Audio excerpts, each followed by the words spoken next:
Pulun vaxtıdır, görsən çəkilişdə. Bizde bir tane böyle bir şey var. Mamam biraz her şeyi normal halda çok heyecanlı çatır. Heyecanı qarşı. Heyecanı da. Mən hər dəfə onunla danışanda mən ürəyicilərimi yiyirəmdən nə olub görəsən. Kiməsə nasıl oldu, zat belənəm. Bu götürmüşəm. İTO'da Wi-Fi var orada. Teyzə danışa bilirəm. Deyirəm, mamam o çəkişdəyəm ben. Beşik, nə inirsən? Çəkişdəyəm mamam. Mənə bax. Sen gör neymişsən bu haberim var da. Dünüm ne olub ay mama? Wi-Fi'yi kesiblərmiş. Görün ne diyebilirsənmiş. Mən ürəyim ciyərmiş. Belə müşfikdir ki, mama, mən sənə İzzətin verilişinə gedirəm, çəkilişdən belə oldu da. Yo, deyir ki, çıx, Wi-Fi'yi ödə, son qaydarsan verilişi.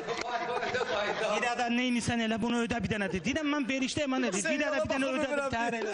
Allah bilməyə baxırmış, yarımçıq qalxırmış. Neyse baxırmış, buradan bağlar.